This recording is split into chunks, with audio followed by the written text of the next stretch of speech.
When a nasty flu struck California's Atascadero State Hospital, Dr. John Cannell made an interesting discovery. I know my patients were exposed to influenza, but none of them got sick. Why? One reason could be that 30 of Cannell's patients had been given vitamin D on a regular basis. That got Cannell thinking more and more about the vitamin's benefits and safety. Child's never gotten into a vitamin D cabinet and gotten poisoned. That's happened hundreds of thousands of times with Tylenol or aspirin or other things. Medical writer Bill Sardi says if vitamin D were a drug, its benefits would make it the most popular ever. Because we're talking about diabetes and hypertension and bone diseases, osteoporosis and arteriosclerosis and cancer and autoimmune disease, and the list goes on. Scientists found that list is so long because vitamin D actually regulates cells, systems, and organs throughout the body. It works by turning your genes on and off, very, very basic functions. So that's a very important fact about vitamin D that distinguishes it from any other vitamin. It's a steroid hormone. It's in a class by itself. A major question and area of controversy regarding vitamin D is sun exposure. So health investigators hit the trail looking for answers. Doctors have observed that where there's less sun, there's more cancer, flu, and even autism. For instance, there's more of these diseases in winter, which has less sunlight. And there's also more of these diseases the further you get away from the equator, because there's less sunlight the further you get away from there. Even here in sunny California, very few people get enough sun to make sufficient vitamin D in their skin for the best of health. Down in San Diego, you can make it year-round, but even then, in San Diego, in the wintertime, you have to go right out at solar noon. There's only about a 2 or 3 hour period where you're going to make any substantial amounts of vitamin D. But wait a minute, won't this possibly lead to skin cancer? Most sunscreen companies provide products that block the ultraviolet B, or UVB, from the sun. Those are the very rays you need to produce vitamin D in the skin. Now they admit the UVA rays that the sunblock lotions allow to get in are the ones causing the cancer. So they let the one that causes skin cancer in, and they block the one that prevents it. Statistics show skin cancer rates and deaths have actually risen since the sunscreen campaigns began 30 years ago. Cannell recommends keeping your time in the sun moderate. 15 minutes in a bathing suit during summer is plenty.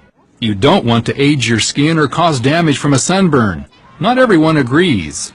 The American Academy of Dermatology website finds it appalling that anyone in good conscience could make the claim that intentional sun exposure for any length of time is beneficial. Then there's the issue of darker skin, which naturally screens out more of the UVB rays that make vitamin D. Their blood levels of D are about half that of lighter skinned people, making a connection with the diseases that shorten their lives. Heart disease and hypertension and stroke and cancer are the same diseases that have been associated with vitamin D deficiencies. So it may not be surprising that vitamin D deficiency affects as much as 3/4 of the populace, especially as winter takes its toll on vitamin D levels. That depletion could be remedied and possibly reduce the need for flu shots. Vitamin D activates your immune system, causes something to be formed called little peptides that kill bacteria and viruses without antibiotic resistance, without side effects. We can use it in very young infants and pregnant moms. And not only help fight osteoporosis, but strengthen teeth as well. Instead of using fluoride to harden our teeth so there's no soft spots where the acids can then eat into our teeth and cause dental decay, we can use vitamin D. It's more appropriate, it's more natural. And D appears to boost athletic performance. There's just clear evidence, especially in the German literature, of choice reaction time, balance, muscle strength, endurance, all improve with vitamin D. Which may explain why senior citizens on vitamin D are less likely to fall and hurt themselves. And cancer? Sardi says in a new book that a major reason not to be so fearful about the disease is vitamin D. A key U.S. study in June found it provided a 60% reduction in cancers.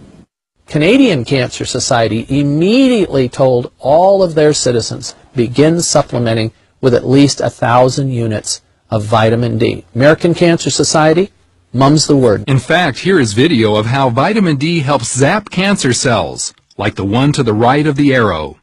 But 2 weeks ago, the National Cancer Institute released a study indicating vitamin D doesn't do much against cancer deaths.